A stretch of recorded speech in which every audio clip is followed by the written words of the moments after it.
Praise the Lord दोस्तों, सत्य तुम्हें स्वतंत्र करेगा। इस वीडियो में एक बार फिर से आप सबों का यीशु मसीह के नाम से बहुत बहुत स्वागत करते हैं।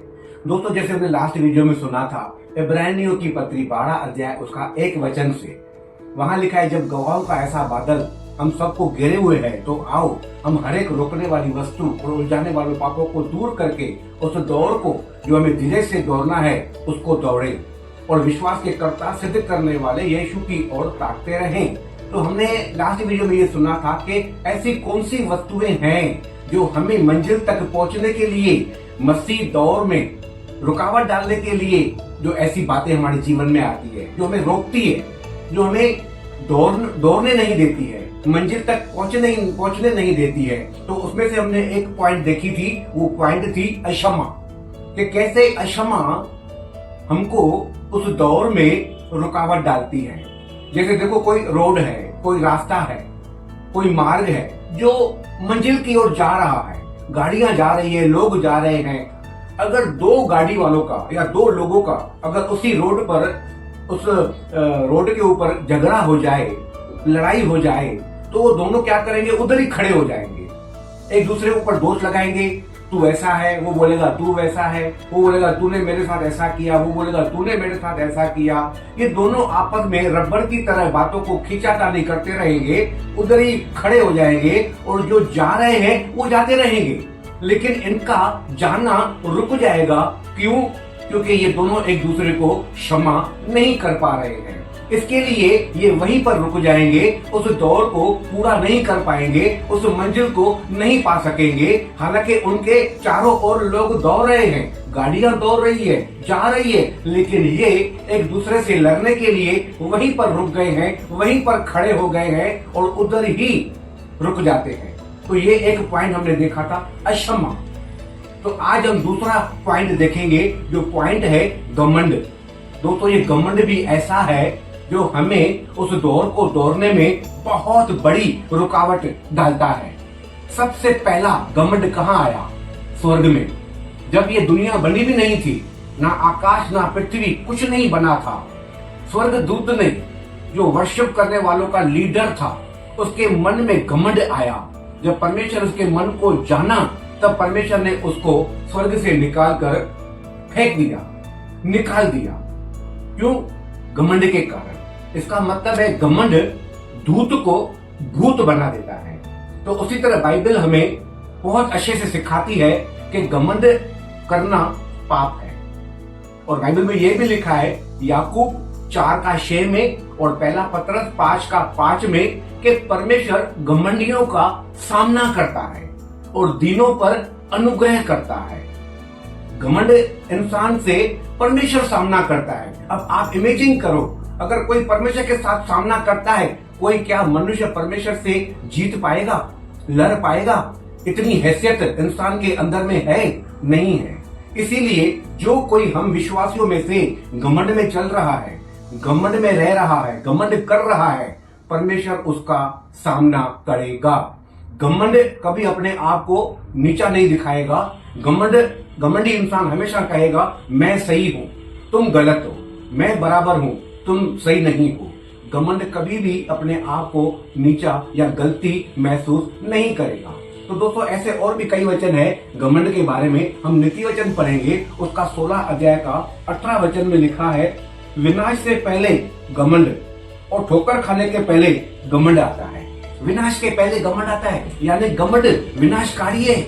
घमंड इंसान को बर्बाद करता है, घमंड इंसान को नष्ट कर देगा। घमंडी इंसान परमेश्वर से दूर हो जाएगा, अंधकार में चला जाएगा। घमंड इतना भयंकर है दोस्तों, आज भी कई लोगों को अपने घोड़ों पर, रथों पर, धन दौलत पर घमंड होता है।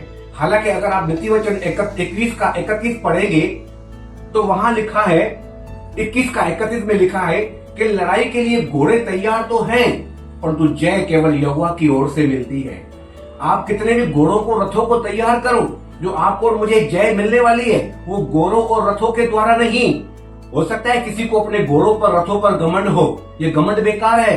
अगर जय मिलेगी तो केवल यहोवा की ओर से मिलेगी, ना ही धन दौलत के द्वारा हम जीवन पा सकते हैं। बाइबल में लिखा है, किसी के धन संपत्ति की बहुतायत के द्वारा जीवन नहीं मिलता। जीवन मिलता है केवल परमेश्वर की ओर से और ये परमेश्वर का दान है। ना अपने धन दौलत पर घमंड करो, ना अपनी पर्सनैलिटी पर घमंड करो, क्योंकि ये मांस और लहू स्वर्ग नहीं जाएगा। ये पर्सनैलिटी मिट्टी में बंधी है, मिट्टी में मिल जाएगी। सच्चाई यही है। और ना ही घोड़ों और रथों पर घमंड करो, क्योंकि जय केवल यहोवा के ओर से मिलती है। दोस्तों, एक वचन हम नए नियम से देखेंगे जो पौलुस के बारे में है, जो लिखा है दूसरा कुरिन्थियों की पत्री 12 अध्याय में। जब पौलुस कहता है कि मैंने परमेश्वर से 3 बार प्रार्थना की, क्योंकि मुझे एक शैतान का दूत मेरे शरीर में कांटा चुभाने लगा, और मैंने परमेश्वर से कहा कि ये मुझसे दूर हो जाए। और पौलुस खुद कहता है कि यह शैतान का दूत मुझे इसलिए वो मुझे कुछ चुभाने लगा, क्योंकि कहीं ऐसा ना हो कि मैं प्रकाशनों की बहुतायत से घमंडी न बन जाऊं। क्लियर लिखा है। तो दोस्तों, परमेश्वर पौलुस को खोने के लिए तैयार नहीं था, क्योंकि अगर पौलुस की सेवा देखी जाए तो इतना बड़ा बड़ा काम परमेश्वर ने पौलुस की सेवा के द्वारा किया। मुर्दों को चंगा करना, रुमाल और अंगोछे को पौलुस के बदन को छूकर बीमारों पर लगाना और बीमारों का चंगा हो जाना, यानी पौलुस के शरीर से भी इतनी सामर्थ्य बहती थी, सामर्थ्य निकलती थी कि रुमाल और अंगोछों के छूकर भी लोग चंगे हो जाते थे। तो इसलिए पौलुस खुद कहता है, कहीं मैं प्रकाशन की बहुतायत से भर न जाऊं, गर्व न करूं, घमंड न करूं, इसीलिए शैतान के दूत ने मेरे पेट में कांटा चुभाया है। मैंने 3 बार विनती की है। तो जब विनती की 3 बार, तो परमेश्वर की तरफ से उत्तर क्या मिला?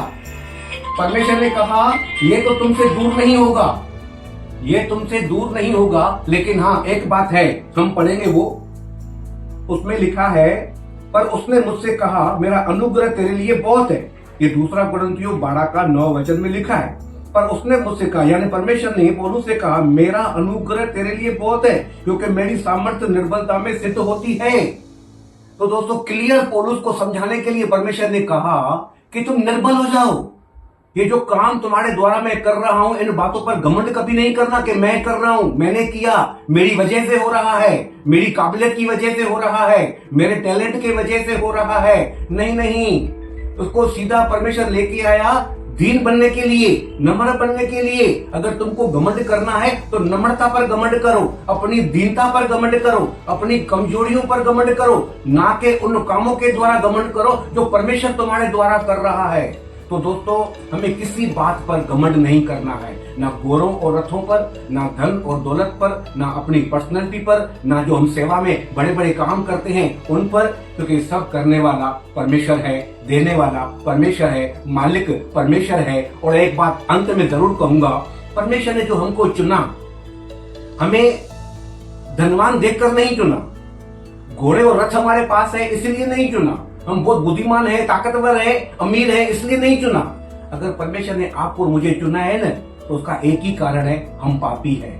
पापों के कारण, क्या बात है, परमेश्वर ने हमको चुना है हमारे पापों के कारण, ना हमारी पर्सनैलिटी देखकर, ना हमारी सुंदरता को देखकर, किसी वस्तु को देखकर परमेश्वर हमारा चुनाव नहीं किया है। अगर चुनाव किया है तो हमारे पापों को देखकर उसने हम पर दया की है, अनुग्रह किया है। परमेश्वर नहीं चाहता कि हम नष्ट हो जाएं, परंतु विश्वास करके हम अनंत जीवन पाए। इस बात को जरूर हम हमेशा ध्यान में रखें, मन में रखें कि परमेश्वर ने मुझे बुलाया है तो मेरी पापों की वजह से, मेरे पापों को, मेरी निर्बलताओं को देखकर मुझे परमेश्वर ने चुना है, अपने पास बुलाया है। तो दोस्तों, आज हमने घमंड की पॉइंट को देखा, सीखा, और हम अगले वीडियो में जरूर कुछ अलग पॉइंट लेकर आएंगे। तब तक के लिए गॉड ब्लेस यू।